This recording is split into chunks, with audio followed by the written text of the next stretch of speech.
Hello, my name is Natalie, and what I'm about to share still feels like a bad dream.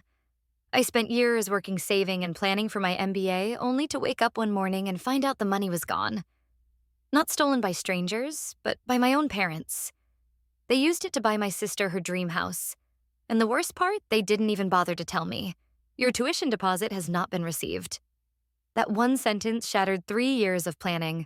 My hands froze over the keyboard as my eyes darted back to the top of the email. It was real, from the Wharton admissions office dated just this morning. I scrolled up and down as if some magical reread would alter its meaning. But there it was again in black and white cold and indifferent. My enrollment at one of the top MBA programs in the country was at risk because my tuition deposit never arrived. I felt the air drain from my lungs as panic settled into my bones. No, this had to be a mistake. I had the money. I had the trust fund set up after high school, untouchable except for education. I even double-checked it when I got the acceptance letter 3 weeks ago. It was all still there. Over $100,000 untouched for years, just waiting for this moment. My moment. I clicked open my banking app with trembling fingers. The screen loaded with a soft chime and my stomach turned. Balanced $0. No. I refreshed the page twice, then 3 more times. Still zero. No pending transactions, no transfers, nothing. Just a big, fat zero where my future used to be. I scrambled to my desk, yanked open the drawer, and pulled out the trust fund papers, original documents, in a battered folder I'd kept since high school. It had Dad's signature, the financial advisor's stamp, and that line in bold funds restricted solely for the higher education of Natalie Clark. I stared at it in disbelief, trying to breathe. This was my security, my promise, my escape. How the hell could it be gone? My phone was already ringing before I realized I'd dialed Mom. It rang 4 times before her voice, eternally composed and clipped, answered. "Oh, hi, honey," she said breezily. "Everything okay?" I skipped the small talk. "Mom, where's my MBA fund?" She went silent. The kind of silence that didn't mean confusion, it meant calculation. We had to reshuffle a few things," she said after a pause. "It's complicated, Natalie. There were family priorities that came up." "Family priorities," I snapped. "It was in a trust. For me. For my education." "Don't be dramatic," she sighed. "It's not like we spent it on a vacation. It went to something meaningful for the family." I nearly dropped the phone. "For the family, you emptied my education fund without even telling me." She clicked her tongue, annoyed now. "We'll talk about this when everyone's calmer. Madison's housewarming is this weekend, and I don't want more drama." That name, Madison. It always circled back to her. The golden child, the one whose mediocre achievements were broadcast like royal proclamations. The one who once crashed my graduation party with a fake fainting spell and ended up in every photo. The one who somehow was always the priority. I hung up. My heart was pounding. I needed air. Answers. Something. I opened Instagram out of habit, almost hoping to distract myself, but the first thing I saw sent ice through my spine. A glossy photo of Madison standing in front of a pristine white porch holding a champagne flute. Her smile could have powered a city. Caption, "New beginnings, thank you, Mom and Dad." The likes were already in the hundreds. I stared at the photo, my hands trembling as the realization sank in, not in abstract theory, but in full brutal color. Hardwood floors, a wraparound deck, designer lighting. That house was my MBA. They used my MBA fund to buy her dream house. My name was still on the account, but it meant nothing if I couldn't control it.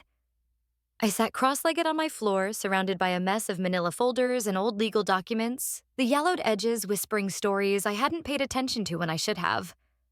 The trust document was still there, heavy with promises that now felt like a cruel joke. Every clause, every notarized signature, every page meant to protect me, all useless in the face of one buried line I had never questioned. There it was. Page 4, line 18. In the event of the beneficiary's temporary unavailability or for pressing family needs, financial decisions may be executed by the trustee under power of attorney. I didn't remember agreeing to that, but the signature was mine, dated just weeks after my 18th birthday. A memory flickered sitting in the bank's office with Dad bored, half listening as he patted my hand and said, "Just a formality, Nat. You don't need to worry about money. Just study and succeed." I had trusted him. I stared at the fine print, my name scrawled in blue ink beneath a paragraph I hadn't understood, hadn't read. I was so proud that day, 18, and official, whatever that meant. We'd gone out for pancakes afterward. I'd ordered strawberry syrup. He'd called me his future CEO. I pressed my thumb against the signature now as if I could smudge it into disappearing. Instead, I flipped through the attached banking records I'd printed in a fit of disbelief last night. Buried between routine balance checks and monthly interest logs was the line that twisted the knife. Joint withdrawal. Date 3 weeks ago. Approved by Gregory Clark Diane Clark, 3 days after I got my acceptance letter. The timing wasn't a coincidence. It was a decision. They didn't forge anything. They just waited until I couldn't stop them. It hit me like a second betrayal.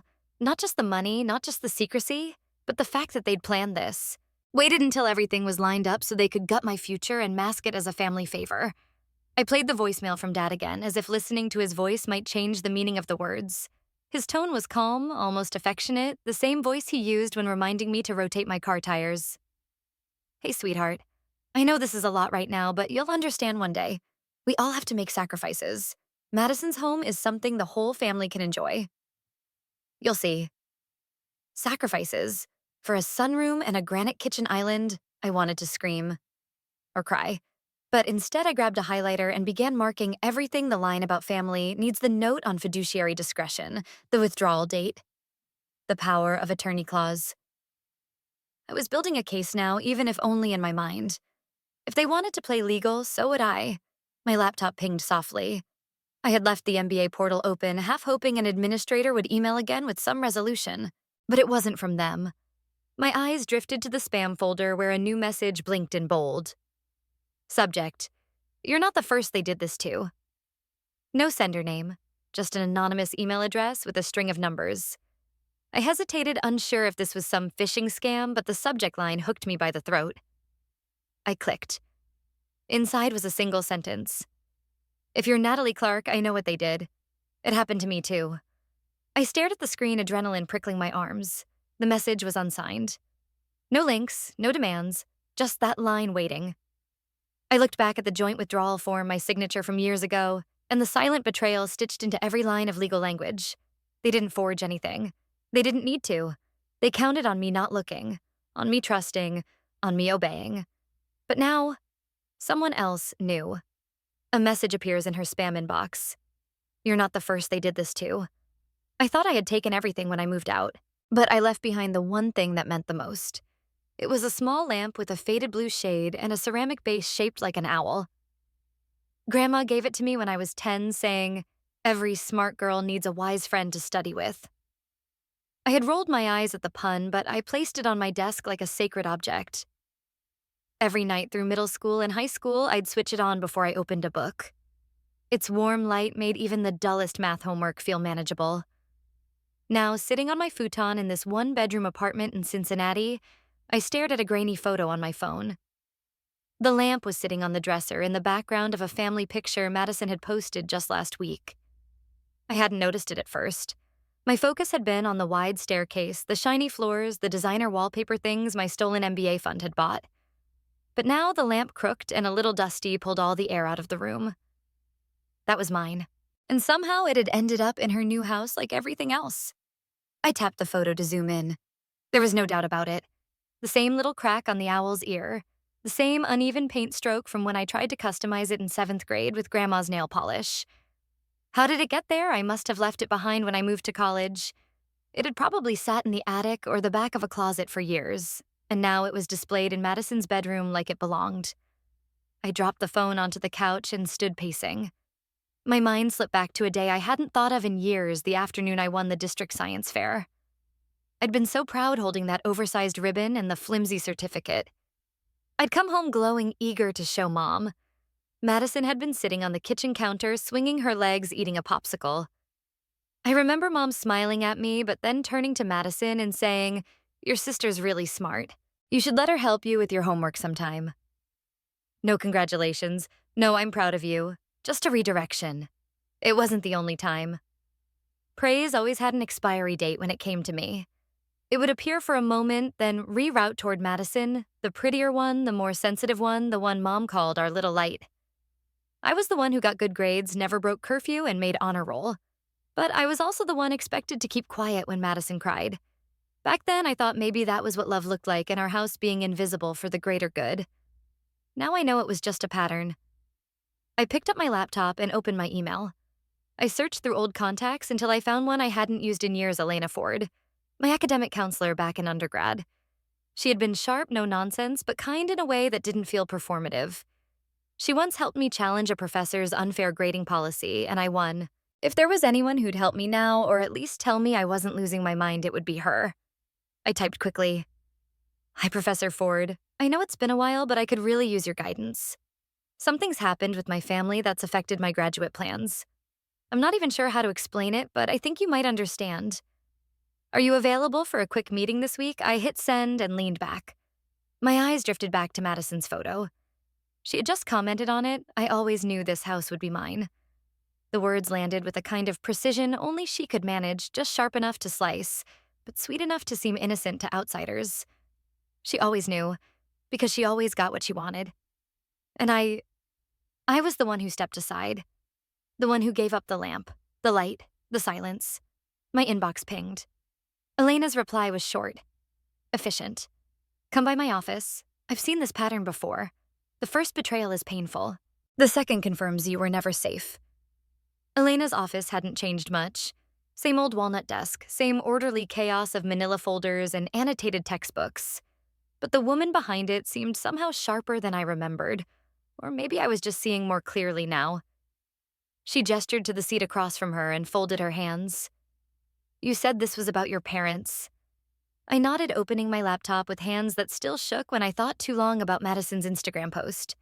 They emptied my MBA fund, used it to buy my sister a house. Elena didn't flinch. She tilted her head slightly, studying me. Tell me everything. I walked her through the trust, the withdrawal, the power of attorney I didn't remember signing with full understanding. I showed her the joint transaction dated just 3 days after I received my Wharton acceptance. When I paused, her fingers were already moving. She scribbled something onto a yellow legal pad. Okay, she said. Let's look for a pattern. We started with the bank records. I had only printed the latest pages, but she encouraged me to dig deeper. We pulled up archived statements online dating back to college. That's when we saw it. There had been a processing delay during my junior year. I remembered it vaguely, a bursar hold that almost kept me from registering for spring classes. At the time, Mom told me there had been a banking error. Technical stuff, she had said. Nothing you need to worry about, sweetie. Except now seeing the records there hadn't been an error. There had been a withdrawal, a temporary one quickly reversed a few days later.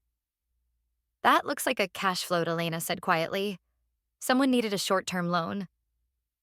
And used your account. My stomach tightened. That was the semester I couldn't buy textbooks. I had to share with my roommate. We kept going.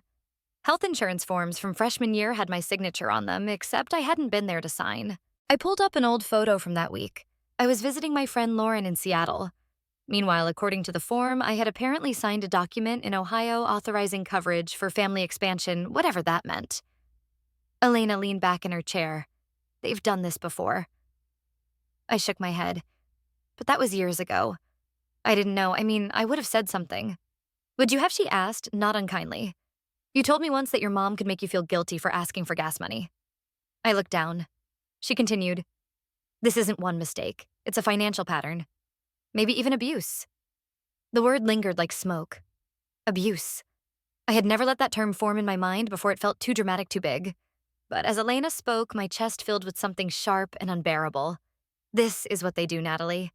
Financial abuse within families isn't always loud. It's subtle, hidden behind trust, behind paper trails that look legitimate until you ask the right questions. I sat in silence. My fingers gripped the edge of my laptop knuckles white. I'm sorry, I whispered. I didn't see it. Most people don't, she said, especially when it's the people you love. Elena pulled out a folder from her drawer and opened it slowly. Inside were photocopies of court forms, letters, bank affidavits. There's someone else you need to talk to, she said, handing me a card with a name scrawled on it in her precise handwriting. She went through the same thing. You don't need to forge a signature when the original was signed years ago, for just in case. Jerome Marks's office smelled like wood polish and caution. Every corner was deliberate, tidy shelves, framed credentials, a ticking analog clock that seemed more symbolic than useful. I sat across from him, my copy of the trust file in my lap. Hands clenched so tightly they'd gone numb. He didn't rush. Just flipped slowly through the pages I'd emailed earlier, eyes sharp behind rectangular glasses. Elena sat beside me, quietly supportive but unobtrusive the way only someone who'd seen this unfold before could be. So he finally said, tapping a highlighted section, this clause grants your mother power of attorney, but only in the event of incapacitation or inability to act. Do you recall signing anything that waived those conditions? I shook my head. Only the form when I was 18. She said it was just in case hospital stuff, nothing to do with the trust. He slid that form from a folder. I blinked. It was one I hadn't seen in years, dated the week after I turned 18. General authorization, medical and financial proxy. My signature unmistakable. The same curling N, the same deliberate spacing I used when I wanted adults to think I was mature. She used this, I asked, already knowing the answer. Jerome nodded grimly. Not illegally, that's the frustrating part. It's ambiguous enough to justify what she did if she spins it right.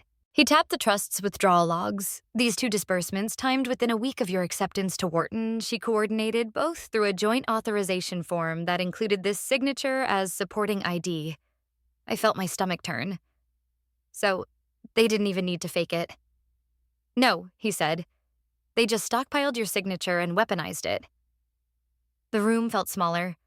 I saw myself at 18 standing awkwardly in the kitchen signing that paper while Diane smiled and stirred her tea. I remember thinking it was weird, but I didn't question it. Why would I? They were my parents. I trusted them. But now that signature had become a loophole. A loaded gun I handed them years ago, and they waited until I turned my back to pull the trigger. I looked at Jerome. Did they plan this? His gaze didn't waver. I think they prepared for the day you'd stop obeying. It hit me harder than I expected. All the times I thought they were supporting me was that just part of a long game to keep control. I always thought they were just a little overbearing, I said softly. But this, he finished for me, is a breach of fiduciary duty. The trust was intended for your education. Redirecting it to buy a home for someone else, even a family member, without your consent. That's actionable. I nodded numb. The facts lined up too perfectly now. The delayed tuition payments in undergrad, the missing insurance rebate, the way Diane always insisted on helping me organize my finances. I'd thought she was involved. Now I realized she was in charge, and I had let her be. Jerome leaned back. We have enough to issue a civil claim. Misuse of a protected educational fund, breach of fiduciary duty, possibly financial exploitation. He paused, folding his hands. The only question is, are you ready to go public? People lie until they see proof you have receipts, then they stall. I wasn't supposed to see her. Not that morning, not in that coffee shop, not right as I was picking up my second espresso for the day. But fate has a twisted sense of humor. Madison stood 3 people ahead of me in line talking to someone on the phone with that syrupy tone she reserved for donors and realtors. I froze. My breath caught. And then something unexpected happened. I didn't panic. I didn't flinch. I waited. When she turned latte in hand, we locked eyes. Nat, she said, with a smile that could slice marble. Wow, you look intense. I stepped closer, just enough for her to hear, but not enough for the barista to overhear. Lawyers love patterns, I said. Yours are all over social. Madison blinked, smile twitching. Sorry, she asked, her voice already higher. I'm sure they've seen your New Beginnings posts, so aesthetic. Diane's comment. What was it again? Oh, right. We always knew this was yours, sweetie. I didn't wait for her response. Just grabbed my cup and walked away like I was late to something more important. By the time I got home, Elena had already texted, anything you baited, back it up. They'll panic and delete. Be faster. I was. I had been screen recording for 2 weeks. Every renovation update, every champagne glass clinked in front of her new granite island, every mention of dreams coming true and gratitude to the best parents. Within an hour of our coffee shop run-in, half the posts were gone. But it was too late. I printed the archive. Not just screenshots, annotated PDFs with timestamps, captions, likes, and Diane's smug replies. I labeled them Exhibit AG. Later that night, I dropped them off at Elena's office. They're unraveling, I told her. Deleting means guilt or fear. Elena smiled. Both is better. As I sat on my couch later, Madison's text came in. What do you want? I stared at the message for a while, then typed slowly, deliberately, what I was owed. Plus interest. I didn't need a mic drop. I had documents. Minutes later, a new email pinged in Hamilton County Civil Division Preliminary, hearing scheduled, May 6th, 9:00 a.m. My hands didn't shake. Not this time. It wasn't just about the money. It never was.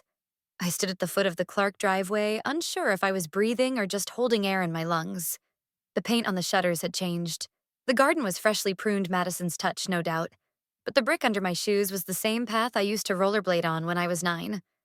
I didn't text ahead. I wanted to see if they'd forgotten me the same way they'd erased my fund silently efficiently. I rang the bell once. No answer. I pushed the door open. Unlocked.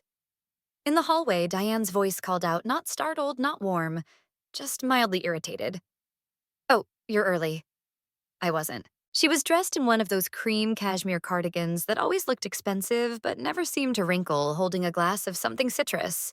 "You said you'd be here this weekend," she added, like my presence had ruined the decor. "It is the weekend," I replied. We exchanged no hug, no pleasantries. "I came to pick up the box from my closet," I said. She hesitated, then gestured toward the stairs. "Third shelf." I didn't touch it. That was a lie. The closet had been reorganized. My books were gone, my journals boxed but unlabeled. And on the floor, folded awkwardly, was the last item I thought I'd see again, the speech I wrote for my high school graduation. Pages bent stained at the corners with pen marks crossing out entire paragraphs. I remembered that night rehearsing in front of the mirror, Diane nodding absently while telling Madison which shoes to wear. I brought the speech down to the living room. "You kept this?" I asked. Diane didn't look up from her drink. Madison thought it was too self-congratulatory. We didn't want to draw attention. "It was my speech," she sighed. "You were never easy, Natalie. Always so intense." Madison didn't ask to be chosen. It just came naturally. I sat on the edge of the armrest. "She didn't ask to be chosen," I repeated. But I was taught to be quiet about not being chosen. That's when Gregory walked in from the garage. Grease on his hands, old car keys in his palm. "Is this about the money again?" he asked flatly. I turned toward him. "It's about everything." "You wouldn't even be here without our planning," he snapped. "And yet you erased me," I said, my voice cutting cleaner than I expected. Silence stretched between us. Diane looked away. Gregory clenched his jaw. I turned toward the study, needing air, needing to walk away before I broke something I couldn't afford to replace. The filing cabinet was open. I don't know what made me pull that bottom drawer. Maybe memory, maybe intuition. But there it was, tucked among car warranties and old tax folders. A thick envelope labeled Madison Clark, Trust Beneficiary. I pulled it out, still sealed. Addressed last year. My hand trembled as I read the return address, the same private trust company that managed mine. And suddenly, everything felt sharper. Lacey's case was dismissed the first time. She appealed. She won. I clutched my coat tighter as the wind swept through the parking lot of the legal clinic. The building was nothing fancy, faded brick. One buzzing fluorescent over the front door, but Lacey's posture straightened when she unlocked it. This was her fortress, her redemption ground. Inside, she tossed her bag on the counter and motioned for me to follow past rows of mismatched desks and filing cabinets. "Come on, archive room's in back. You sure we're allowed back here?" She grinned. "I'm not technically, but they like me. And they hate unfiled justice." The archive room smelled of ink dust and something faintly citrus cleaner maybe, or old highlighters. Lacey pulled out a drawer labeled Cordell, 2017, and rifled through until her fingers stopped on a thin beige folder worn at the corners. "Here," she said, placing it carefully on the table. The first document was a scanned FAFSA. Her signature looked rushed and neat the way mine had looked when I still believed adults had my back. She flipped through more pages forms with her aunt's writing housing, stipends, direct deposit accounts, all rerouted. All under her name. She said she'd handle the paperwork. "I trusted her," Lacey murmured. She applied for emergency aid, claimed I was unhoused. But I was sleeping 10 feet from her room. And the fund's kitchen remodel. New backsplash fancy farmhouse sink. I was grounded the day they installed it. She said I had an attitude problem. Her laugh was short and brittle. Guess I just didn't thank her hard enough. I stared at the documents. "How did they find out?" She slipped. "Someone on campus asked me how I liked the new apartment." I looked confused. They looked confused. 3 weeks later, I was filing my first formal complaint, but they dismissed it. Yep, not enough evidence, no clear proof she used it for herself. You had the bank records. She claimed it was reimbursement for other support. Said I'd agreed verbally. That's insane. She was family. Family gets benefit of the doubt. Victims not so much. I looked at her, my stomach twisting. So what changed? I appealed. Filed again. This time I copied 2 journalists on every submission. Local education columnists, nothing big. But they sniffed a story. Once the headline ran, everything moved fast. And your aunt, she settled quietly. Moved counties. Last I heard, she was running a Bible study and preaching about forgiveness. Forgiveness, I repeated, almost choking on the word. She said I had a victim complex, Lacey said, smiling without warmth. Turns out victims just need better microphones. We left the clinic and ended up at a 24-hour diner 3 blocks down. Lacey ordered coffee and a slice of pie. I just asked for water. Outside, the neon buzzed red and blue against the windows. Inside, the hush between us was heavy. You think people will care about my case? I finally asked. She didn't answer immediately. Just cut into her pie with surgical precision. Then she leaned forward, elbows on Formica. Natalie, you've got a clean case. Trust documents, paper trails, even social posts that back your claim. What you need isn't pity. You need attention. Public pressure makes the system move. I nodded slowly. You said she settled after press got involved. Lacey tapped her fork against her plate. Within 6 days of the first story. Her lawyer begged for it to disappear. And the journalist's one now runs a nonprofit called FA Financial Accountability for Youth. They amplify education trust violations, misuse by guardians, stuff like that. I volunteer for them when I can. Would they care about mine? She slid a crumpled card across the table. Email, don't overthink it. 3 paragraphs, make it sting. Back at my apartment, I opened my laptop, heart thudding like I was writing a confession. Subject, protected trust, misused by parents. Seeking visibility, body. Hello, my name is Natalie Clark. I'm a 28-year-old whose MBA education trust was depleted without consent by my parents to purchase a house for my younger sister. I have documentation showing prior patterns of financial manipulation and legal instruments misused under familial pretense. I'm attaching redacted files and a short timeline. I am represented by counsel but seeking exposure support or amplification. I hesitated, then pressed send. Seconds later, a notification pinged. We're listening. You're not alone. They called it a family misunderstanding. The court called it a case number. The courtroom wasn't dramatic like on TV. No wood-paneled chambers or banging gavels. Just rows of gray chairs, stale coffee in the vending machine alcove, and a clerk whose voice carried all the enthusiasm of a grocery store announcement. Clark v. Clark, preliminary filing acknowledgement. I glanced at Jerome. His tie was slightly crooked briefcase already open beside his knee, but his nod was firm. You ready, he asked? No, but I nodded anyway. At 9:14 a.m., we signed the final page. Case file 23, CV 84791, filed under civil claim breach of fiduciary duty and emotional damages. The court seal was a stamp, not a gavel, but it echoed just as loud in my mind. It was done. They'll be formally served within 5 business days, Jerome said as we walked into the hall. Expect noise. Families like this. They don't implode quietly. He wasn't wrong. I hadn't even taken off my shoes when my phone lit up. Family chat. Clark and daughter's 5 members, Diane, Natalie, Honey. I think there's been a big mistake. We can still fix this. There's no need to drag things out or make them worse. Gregory. This isn't how family handles things. We always resolve issues face to face. Remember Christmas 2019? Madison. You've destroyed us. You just needed to make a scene. I hope this attention is worth it. I stared at the screen, thumb hovering. Not a single message said, we're sorry. Not one asked what they did to cause it. Just a chorus of inconvenience and guilt. Then another, Diane. Your father isn't sleeping. I haven't stopped crying. Why are you doing this to us? It wasn't a conversation. It was a campaign. I clicked mute for 1 hour, then 8, then 1 week. Finally, I scrolled to the bottom and tapped leave conversation. The silence was immediate and earned. Still a pit sat heavy in my stomach. Not regret, something more primitive. Like standing outside your childhood home as it burned, knowing you didn't light the match but you didn't call the fire department either. Later that evening, I sat by the window, court documents stacked beside me like a fortress of paper and ink. My apartment was quiet. The heater rattled once, then settled. The phone rang. Elena, they got it, I asked before she could speak. They got it, she confirmed. And they're already panicking. I allowed myself a small breath. Elena, thank you. We're not done, Natalie. Discovery starts next. That means document subpoenas, depositions, formal requests. They can't ignore it anymore. They'll either fold or fight. I could almost hear her leaning forward through the phone. And you, are you ready for either? I looked out at the city. Apartment windows blinked like nerves. I imagined Madison pacing in her kitchen, Diane writing messages she'd never send Gregory, pouring another whiskey he didn't admit drinking. I'm not here to fight, I whispered, fingers tightening on the phone. I'm here to win. The court smelled like disinfectant and cold coffee. I walked in wearing silence like armor.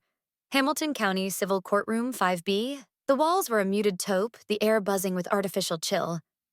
No gallery packed with strangers or cameras, just a half-empty room with tired lighting and the sound of soft-soled shoes on linoleum. Still, my heart pounded like I was walking into a coliseum. Jerome was calm. He always was. He smoothed his tie, then leaned in. Remember, court isn't about who's right. It's about who shows their work. Across the aisle sat my parents. Diane had chosen navy blue pearls, and the expression of a mother attending a school recital, pained but obligatory. Gregory's jaw worked silently. One hand clasped around a silver pen he'd once told me was a promotion gift he never used. Madison sat stiffly beside them, her phone clenched in her lap like a talisman. They looked everywhere but at me. Judge Elkins entered, robe, flowing eyes, weary. Let's begin, he said, tapping the docket. His tone was clipped, a man who had heard every excuse and seen every disguise. Jerome stood. Your Honor, this is a civil matter regarding breach of fiduciary duty. My client, Natalie Clark, was the sole beneficiary of a protected educational trust set up in 2013. That trust was depleted in May of this year without her consent through coordinated withdrawals executed under the guise of power of attorney. He slid a folder toward the bench. Exhibits A through F withdrawal records, authorization timestamps, and archived signatures. Tanny, my parents' attorney, rose like he was preparing for a Broadway monologue. We acknowledge the withdrawals occurred, Your Honor, but this was a family agreement. The funds were redirected to assist another family member with the implicit understanding. There was no understanding, Jerome cut in smoothly. No consent, no documentation. My client was not consulted, not informed, and not reimbursed. Elkins held up a hand. Let's stick to facts. Jerome nodded and activated the screen beside the bench. It flashed to Madison's now deleted Instagram post. New beginnings, thank you, Mom and Dad. Dated May 3rd to 10:04 a.m. He advanced to the next image. Another post. Dreamhouse dreams do come true. Deleted. 4 days later, metadata retrieved from archive tools. Exhibits G and H. Madison shifted uncomfortably. Diane's smile vanished. Jerome looked at Tanny. These posts coincide directly with the day of the withdrawal. The funds were moved that morning. This isn't coincidence. This is coordination. Gregory leaned toward Tanny, whispering something. Diane gripped her purse tightly, knuckles pale. Madison's eyes darted to the floor. And just for record, Jerome continued. These images were deleted shortly after Ms. Clark initiated legal inquiry, which suggests awareness of guilt or at least public optics. Tanny cleared his throat. Your Honor, we request a recess to further examine these exhibits. The timeline is dense. Judge Elkins for the first time raised an eyebrow. Dense is one word for it. He looked down at the docket, then up at the table of defendants. We'll take a recess, he said, voice flat. I suggest your clients review their version of events. They prepped Madison to lie. I prepped the room to hear it break her. The courtroom was quieter than it had any right to be. No shuffling papers, no coughs. Just a judge, a stenographer, 2 sets of lawyers, and the slow dismantling of a family under oath. Madison adjusted her blouse 3 times before she was sworn in. Her voice barely cracked above a whisper as she repeated the oath. Her eyes darted from Diane to the floor to me and never stayed anywhere for long. Jerome didn't speak first. He gave Tanny the space to unravel. Tanny cleared his throat, projected warmth. Miss Clark, were you aware of the educational trust your sister was referencing in her claim? Madison blinked. Yes. And did your parents tell you the source of the funds used for your home? Yes. And did you believe there was mutual family agreement for that decision? There it was, the first thread. Madison swallowed. I believed they had it handled. Tanny turned to the judge. No further questions. Jerome stood calm and clean. Miss Clark, he began. Do you recall sending your sister a voice message on April 28th? A few days before the withdrawal, Madison stiffened. I don't remember. Jerome tapped his phone. Would you like to hear it? Objection. Overruled. He pressed play. My voice wasn't there, but Madison's came through, clearly slightly rushed, nervous. I told Mom not to touch it. It's not right, Nat. But she said we'd fix it after the closing. Please don't make this worse. The courtroom rippled. Even Judge Elkins glanced up sharply. Jerome stepped closer. Is that your voice, Miss Clark? Madison nodded, her face suddenly pale. Did your mother instruct you to testify today using different language than what you used in that message? Madison hesitated. From the corner of my eye, I saw Diane straighten her fingers, curling into the side of the bench. Jerome softened. We're not here to crucify you, but you are under oath. Did your mother pressure you to say this was a mutual decision? Madison's bottom lip trembled. She inhaled. Yes. What did she say? She said, Madison blinked fast. She said it would ruin everything, that it was just money and I'd be destroying the family over money. And did you believe her I wanted to? The silence stretched like a taut wire. Climax broke not with shouting, but with surrender. I didn't know it would go that far, Madison said, voice cracking. She promised she'd fix it. Tanny rubbed his temples. Diane stared straight ahead, unmoved. Jerome nodded. No further questions. Madison stepped off the stand like someone exiting a confessional booth emptier than when she entered. As Madison returned to her seat, she didn't look at Diane. Not once. Her shoulders rounded in defeat, a silhouette of someone collapsing inward quietly. Diane, for her part, remained statue still. A flicker of movement caught my eye, her hand reaching tentative. Fingers brushed Madison's wrist. Madison recoiled like she'd touched a burner. She didn't make a scene. She didn't shout. She just pulled away. You could feel the shift. Not a gasp, not a word. Just the collective realization that the house of cards had started folding from the inside. Judge Elkins finally spoke. We will resume with further testimonial tomorrow morning. For today, the court is adjourned. The gavel struck once. Sharp. Hollow. As people stood, my body didn't move. I watched them, my family, gather their things without looking at each other. Diane still clutched her pearls, twisting them like a prayer bead she no longer believed in. Gregory muttered something to Tanny, who avoided eye contact altogether. And Madison. She stood last. Her phone buzzed. She ignored it. Jerome leaned toward me. She cracked. She broke, I corrected. There's a difference. Outside, the sun was blinding. I shielded my eyes and let the heat settle into my skin. Across the steps, Madison stood by herself. She wasn't waiting for a ride. She was waiting for air. I didn't wave. She didn't nod. She wasn't forgiven, but she wasn't the enemy anymore. She was what was left when someone's silence got too heavy to carry. I turned away. The war wasn't over, but we just won our first battle not with fury, but with fracture. Diane grabs Madison's hand, Madison pulls away. They said I was ungrateful, but only one of us stood alone when truth arrived. The courthouse looked the same on the final day, but everything inside had changed. Diane's expression was carved from granite. Gregory sat like a CEO forced into coach, exuding disdain. Madison didn't show. I waited in silence, no tapping, no fidgeting. Jerome adjusted his tie once and whispered, They're banking on sympathy today. Stay still. Let the facts speak. Judge Elkins entered without fanfare. We'll resume final statements in Clark v. Clark. Gregory stood before being called. Arrogance walked with him to the witness box. My daughter, he began, pausing like a pastor, is not a victim. She was supported, educated, protected. Parents don't need permission to rearrange resources for the good of the family. Jerome didn't interrupt. Neither did I. Gregory continued. I taught Natalie to work hard, not to whine. If she's disappointed that her path is harder now, well, that's life. We've all made sacrifices. He looked straight at me. The fact that she dragged us here proves she never understood what family is. The room was still.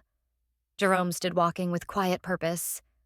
Mr. Clark, were you aware your wife wrote to the realtor handling your daughter Madison's purchase 2 days before the trust withdrawal? Gregory's brow furrowed. I don't recall. Jerome turned to the judge. Permission to enter Exhibit 23. Judge Elkins nodded. Jerome displayed the printed email on the screen. From Diane Clark to Francine Lowell, Dorsey Realty. Subject house transfer finally moved Madison into her rightful home. Rightful. The word lingered like a bruise. Gregory shifted in his seat, and Mr. Clark Jerome added, "Do you believe that misappropriating educational funds for another adult child's personal asset is, how did you put it, good parenting?" No answer. Judge Elkins closed the folder in front of him with deliberate slowness. This court finds that the use of Natalie Clark's educational trust was a breach of fiduciary duty. The plaintiff is awarded full restitution plus additional damages totaling $312,800. Diane gasped softly. Gregory's jaw locked. The gavel struck like thunder. The courtroom released a collective exhale. Chairs creaked. The bailiff opened the doors. Outside, reporters waited. Jerome blocked their path, guiding me through a side exit. We didn't speak. Not until we reached the parking lot. "I'll have the written judgment by Friday," he said. "Let it sit before you respond to them." I nodded. Then Gregory's voice cut through the asphalt heat. "You were always a mistake." I turned, looked him in the eye. "Then why did I win?" He didn't reply. Just turned and walked toward Diane, who stood frozen, arms crossed, but crumbling inside. The sun hit the pavement hard. I squinted against it, not in pain, just clarity. The memory hit without warning. My 10th birthday. I had asked for a globe lamp, one that lit up the continents. Grandma bought it for me, and I brought it home glowing. Gregory looked at it once, then tossed the box aside. "You'll get bored of this in a week," he muttered. But I hadn't. I used it every night until Madison said it clashed with her new decor and took it for her room. No one asked me. I was 10. And today I was done being asked. Not forgiven, not healed, but done. Gregory mutters, "You were always a mistake, Natalie." Then why did I win victory is loud from the outside. But it echoes quiet inside. The check came in a stiff envelope with no ceremony. No note, no apology. Just numbers typed neatly beneath a court seal. Restitution. Compensation. Damages. I held it in my hand like it was someone else's story. Outside my window, the world looked unchanged. The usual delivery trucks, dog walkers, a jogger, and a university hoodie. But the hum inside me was different now. Not joy. Not rage. Just space. The space where silence used to live. I didn't deposit the check. Not that day. Instead, I opened my laptop and pulled up the MBA program portal. The prompt stared back at me like an unfinished war. Describe a challenge that changed your understanding of leadership. The first time I'd answered it, I wrote about managing projects at the small consultancy I worked at post-college. Metrics, deadlines, efficiency. Now I wrote about silence. About the price of not speaking. About what it meant when those you trusted most stole not just from your bank account, but from your sense of self. And how reclaiming that voice slowly, clumsily became my leadership. I didn't hit submit. Not yet. But this time I didn't delete it either. The next day I visited the Office of Families for Financial Justice. The nonprofit had reached out after the court ruling, a quiet email with a louder offer. Would you consider joining our survivor advocacy panel? Inside the waiting room felt like a therapist's office and a legal clinic all at once. Paperwork and tissues. Shelves of guides titled, "When Family Takes What's Yours and Legal Boundaries of Emotional Inheritance." Lacey greeted me with a half smile. "They're excited to have you speak." Nervous, I shook my head. I've been silent long enough. We walked down a narrow hall into a small recording studio. There, I told the story. Not the court version, the real one. About being 10 and ignored. About lamps taken without asking. About the crack in your identity when home turns hostile. Later, while sipping cold tea in the break room, a staffer handed me a phone. "There's a message that came in through our survivor network," she said. "It's for you." I tapped play. A woman's voice, strained soft. "I saw your story on the panel preview. I'm not ready for court, but I left. I just left. Thank you." I thought I was alone. I sat there a long time. Longer than the tea stayed warm. That night, I returned home and opened the storage box marked childhood. Don't open unless brave. I reached past the ribbons and birthday cards. Past the old medals they never praised. There, under layers of paper, was the lamp. It still worked. The glow wasn't bright, but it was steady. I placed it on my desk, the one where I'd write my next chapter, the one no one else would steal. She turns on the lamp, the one they thought she'd forgotten. I walked back into the house they built not to belong, but to say goodbye. The lock still clicked the same way it always had. A stubborn pause, then release. Like the house itself wasn't sure if I should be allowed in anymore. Inside, the silence was thicker than the dust. Furniture gone, rugs rolled, Even the scent had changed. No longer vanilla candles and old guilt, just emptiness and polish. The home was being transitioned, Diane had texted. Whatever that meant. I didn't come for closure. I didn't come for reconciliation. I came for the lamp. It sat where it always had, in the far corner of the living room, beneath the window with the crooked blinds. The same lamp Grandma gave me when I turned 10, the one they never noticed I'd left behind. My fingers brushed the base, cool brass steady. Footsteps. Diane stood in the hallway, arms crossed like she was hugging herself. Her eyes looked older than the weeks since trial should have allowed. She said nothing at first. Neither did I. Then, almost a whisper, I didn't know it would hurt you this much. I turned. You didn't know I repeated not as a question, just a quiet confirmation. She stepped closer. I thought I was helping Madison, helping everyone. I wasn't trying to ruin anything. I nodded slightly, still silent.